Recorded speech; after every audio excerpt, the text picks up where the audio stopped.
Hello friends, Radhe Radhe. Shri Ramcharitmanas पाठ की सुंदर पंक्तियाँ अर्थ के साथ में हैं, सुनिए। पिछले में हमने बताया कि भगवान राम और लक्ष्मण जब शबरी के धाम पहुँचते हैं, कुटी पे पहुँचते हैं, तो वो बेर खाने को देती है। जो चख के देखे हैं उसने कि मीठे मीठे बेर भगवान को दिए, खट्टे बेर हटा लिए। उसका प्यार भगवान ने देखा, झूठा और सच्चा नहीं देखा, प्यार देखा कि इन बेरों में कितना प्यार भरा है।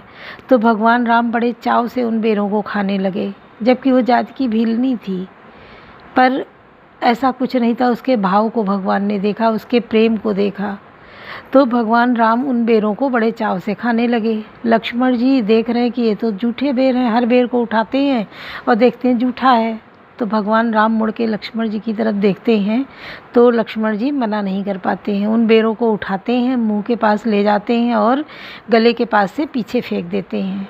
लक्ष्मण जी बेरों को नहीं खाते हैं, रामचंद्र जी बेरों को खा लेते हैं, बड़े खुश होते हैं, बातें करते आशीर्वाद देते हैं। तो जो बरसों से भीलनी तपस्या कर रही थी उसका उद्धार कर दिया, वो सीधा स्वर्गलोक में गई, प्राणों को त्याग दिया भगवान के सामने। अब लक्ष्मण जी ने जो बेर नहीं खाए उनका क्या हुआ? तो वो बेर जब लक्ष्मण जी को मूर्छा लगी, संजीवनी लानी पड़ी, तो वो बेर संजीवनी बन गए लक्ष्मण जी के लिए। उसी पर्वत पे जाके हनुमान जी पूरा पर्वत उठा लाए और वही बेर संजीवनी बूटी बने। वही लक्ष्मण जी को जब पिलाई गई तब जो है लक्ष्मण जी के प्राण बचे। तो देखो, किसी के भाव को, प्रेम को देखना चाहिए। तो शबरी का प्रेम भरा था, लक्ष्मण ने नहीं खाए, तो इस तरीके से लक्ष्मण जी को खाना पड़ा। तो हमें भी किसी के भाव को, प्रेम को नकारना नहीं है। वो बूढ़ी थी, वृद्ध थी, कोई उसके आसपास नहीं था, वो अकेली महिला थी जिसका भगवान राम ने उद्धार कर दिया। तो जंगल से शबरी रानी बेर तोड़ लाई, भोग लगई हैं भगवान शबरी के दामा, यही गली आई हैं भगवान शबरी के धामा। कुश की चटैया शबरी झारी के बिछावे, कुश की चटैया शबरी झारी के बिछावे, याही पे करी हैं विश्राम शबरी के धामा, यही गली आई हैं मेरे राम शबरी के धामा। तो सब पता था कि शबरी के धाम इसी रास्ते से आएंगे, क्योंकि उसके घर का एक ही रास्ता था। तभी उसी रास्ते को शबरी रोज़ झाड़ती थी, बिछाती थी, साफ़ करती थी और इंतज़ार करती थी। सुनिए। कवन सुगाज कठिन जग माही, जो नहीं होई तात तुम पाही, ईश्वर जीव भेद प्रभु सकल काहू समुझाई, जाते होई चरण रति शोक मोह भ्रम जाई, कवन सुकाज कठिन जग माही, जो नहीं होई तात तुम पाही। हे प्रभु, ईश्वर और जीव का भेद भी समझा कर कहिए, जिससे आपके चरणों में मेरी प्रीति हो और शोक मोह तथा भ्रम नष्ट हो जाए। थोरे ही माँ सब काहूँ बुझाई, सुनो तात मति मन चितलाई, मैं अरु मोर तोर मैं माया, जय बस कीन्हे जीव निकाया। श्री राम जी ने कहा, हे तात, मैं थोड़े ही में सब समझा कर कह देता हूँ, तुम मन चित्त और बुद्धि लगाकर सुनो। मैं और मेरा, तू और तेरा यही माया है, जिससे समस्त जीवों को वश में कर रखा है। गो चल जहाँ लगी मन जाई, सो सब माया जाने उबाई, ते कर भेद सुनो तुम सो विद्या पर अविद्या दो इंद्रियों के विषयों को, और जहाँ तक माना जाता है भाई उस सब को माया जानना, इसके भी एक विद्या और दूसरी अविद्या, इन दोनों भेदों को तुम सुनो। एक दुष्ट अतिशय दुख रूपा, जा बस जीव पराभव कूपा, एक रचई जो गुण बस जाके, प्रभु प्रेरित नहीं निज बलता के। एक अविद्या दुष्ट दोषयुक्त और अत्यंत दुख रूप है, जिसके वश होकर जीव संसार रूपी कुएं में पड़ा रहता है, और एक विद्या जिसके वश में गुण है और जगत की रचना करती है, वह प्रभु से ही प्रेरित होती है। उसके अपना कुछ भी नहीं है। ज्ञान मान जहाँ एको नाही, देख ब्रह्म समान समाही, कहिए तात सो परम विरागी, त्रंसम सिद्धि तीन गुण त्यागी।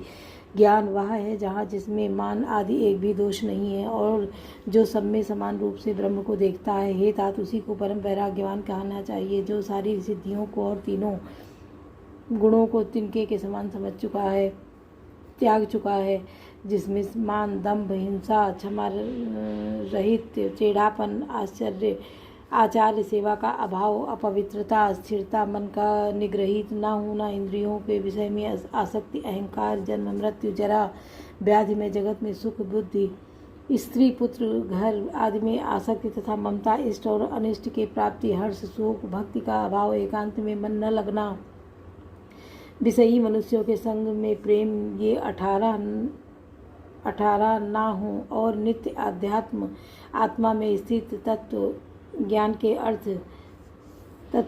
द्वारा जानने योग्य परमात्मा का नित्य दर्शन हो, वही ज्ञान कहलाता है। देखिए गीता अध्याय 13-11 में है। ये 18 चीज़ें हैं जिनको मनुष्य को त्याग देना चाहिए, दूर रहना चाहिए। कवन सुकाज कठिन जग माही, जो नहीं हो तात तुम पाही, माया ईस न आप कहूँ, जान कही सो जीव, बंध मोक्ष प्रद सर्व पर, माया प्रेरक सियो। कवन सुकाज कठिन जग माही, जो नहीं हो तात तुम पाही, जो माया को ईश्वर और अपने स्वरूप को नहीं जानता उसे जीव कहना चाहिए। जो कर्मानुसार बंधन और मोक्ष देने वाला, सबसे परे और माया का प्रेरक है, वह ईश्वर है। धर्म ते विरति जोगते ज्ञाना, ज्ञान मोक्ष प्रद वेद बखाना, जाते वेग द्रवो मय भाई, सोमम भगत भगत सुखदाई। धर्म के आचरण से वैराग्य और योग से ज्ञान होता है तथा ज्ञान मोक्ष को देने वाला है, ऐसा वेदों में वर्णन किया गया है। और हे भाई, जिससे मैं शीघ्र ही प्रसन्न होता हूँ वह मेरी भक्ति है और भक्तों को सुख देने वाली है। सो सुतंत्र अवलंबन आना, ते ही आधीन विराग ज्ञान विज्ञाना, भगत तात अनुपम सुख मूला, मिलित जो संत हुँ ही प्रतिकूल अनुकूला। वह भक्ति स्वतंत्र है जिसको ज्ञान विज्ञान आदि किसी दूसरे साधन का सहारा नहीं है। ज्ञान और विज्ञान तो उसके अधीन है। हे तात, भक्ति अनुपम और सुख की मूल है और वह तभी मिलती है जब संत अनुकूल होते हैं। भगत की साधन कहूँ बखानी, सुगम पंथ मोहि पावहि प्राणी, प्रथम विप्रचरण अति प्रीति, निज कर्म निरत श्रुति रीति। तब मैं भक्ति के साधन विस्तार से कहता हूँ। यह सुगम मार्ग है जिससे जीव मुझको सहज ही पा जाते हैं। पहले तो ब्राह्मणों के चरणों में अत्यंत प्रीत हो और वेद की रीत के अनुसार अपने अपने वर्णाश्रम कर्मों में लगा रहे। यही कर फल पुण्य विषय विरागा, तब मम धर्म उपज अनुरागा, श्रवणादिक भव नव भक्ति दृढ़ा ही, राम मम लीला रति अति मनमाही। इसका फल फिर विषयों में वैराग्य होने पर मेरे धर्म भागवत धर्म में प्रेम उत्पन्न होगा। तब श्रवण आदि 9 प्रकार की भक्तियाँ दृढ़ होंगी और मन में मेरी लीलाओं के अत्यंत प्रेम होगा। इस 9 प्रकार की भक्तियाँ, इसीलिए इसको नवधा भक्ति कही गई है। संत चरण पंकज अति प्रेमा, मन क्रम वचन भजन दृढ़ नेमा, गुरु पितु मातु बंधु पति देवा, सब मोहि का जाने दृढ़ सेवा। जिसका संतों के चरण कमलों में अत्यंत प्रेम हो, मन वचन और कर्म से भजन का दृढ़ नियम हो और मुझको ही गुरु पिता माता भाई पति और देवता सब कुछ जाने और सेवा में दृढ़ हो। मम गुण गावत पुलक शरीरा, गदगद गिरा नयन भय नीरा, काम आदि मद दम्भ न जाके, तात निरंतर बस में ताके। मेरा गुण गाते समय जिसका शरीर पुलकित हो जाए, वाणी गदगद हो जाए और नेत्रों से प्रेमाश्रुओं का जल बहने लगे और काम मद और दम्भ आदि जिसमें ना हो, हे भाई मैं सदा उसके बस में रहता हूँ। कवन सुकाज कठिन जग माही, जो नहीं हो तात तुम पाही, भजन कर्म मन मोरि गति, भजन करहि नेह काम, तिनके हृदय कमल महु करऊँ सदा विश्राम। कवन सुकाज कठिन जग माही, जो नहीं हो तात तुम पाही। जिनको कर्म वचन और मन से मेरी ही गति है और जो निष्काम भाव से मेरा भजन करते हैं, उनके हृदय कमल में मैं सदा विश्राम करता हूँ। भगत जोग सुनि अति सुख पावा, लक्ष्मण प्रभु चरणन सिर नावा, ये विधि गए कछुक दिन बीती, कहा विराग ज्ञान बुझ नीति। इस भक्ति को सुनकर लक्ष्मण जी ने अत्यंत सुख पाया और उन्होंने प्रभु श्री रामचंद्र जी के चरणों में सिर नवाया। इस प्रकार वैराग्य ज्ञान गुण और नीति कहते हुए कुछ दिन बीत गए। सूप नखा रामन कह बहनी, दुष्ट हृदय दारुण जस अहिनी, पंचवटी सो गई एक बारा, देख विकल वही जुगल कुमारा। शूर्पणखा नामक रावण की एक बहन थी जो नागिन के समान भयानक और दुष्ट हृदय की थी। वह एक बार पंचवटी में गई और दोनों राजकुमारों को देखकर विकल काम से पीड़ित हो गई। भ्राता पिता पुत्र उर्गारी पुरुष मनोहर निर्खत नारी होए विकल सक मनई न रोकी जिम रवि मन रवि बिलोकी। काकभूषण जी कहते हैं कि गरुड़ जी सूर्पनखा जैसी राक्षसी धर्म ज्ञान शून्य कामांध स्त्री होकर मनोहर पुरुष को देखकर चाहे वह भाई पिता पुत्र ही हो विकल हो जाती है और मन को नहीं रोक सकती। जैसे सूर्य कांतिमणि सूर्य को देखकर द्रवित हो जाती है, ज्वाला से पिघल जाती है। रुचिर रूप धरि प्रभु वहीं जाई, बोली वचन बहुत मुस्काई। तुम सम पुरुष न मोसम नारी, या संजोग विधि रचा विचारी। वह सुंदर रूप धर कर प्रभु के पास जाकर और बहुत मुस्कुराकर वचन बोली, ना तो तुम्हारे समान कोई पुरुष है और ना मेरे समान कोई स्त्री है। विधाता ने यह संयोग जोड़ा बहुत ही विचार कर रचा है। मम अनुरूप पुरुष जग माही, देखूं खोज लोक त्यों नाही। ताते अब लग रही हूँ कुमारी, मन माना कछ तुम्हें निहारी। मेरे योग्य पुरुष वर जगत भर में नहीं है, मैंने तीनों लोगों को खोज लिया देखा, इसी में मैं अब तक कुमारी अविवाहित रही। अब तुमको देखकर कुछ मन माना उचित ठहरा है। सीतई चिरई कही प्रभु बाता, आए कुमार लो मोर लघु भ्राता। गए लक्ष्मण रूप भगिनी जानी, प्रभु बिलो की बोले मृदुवानी।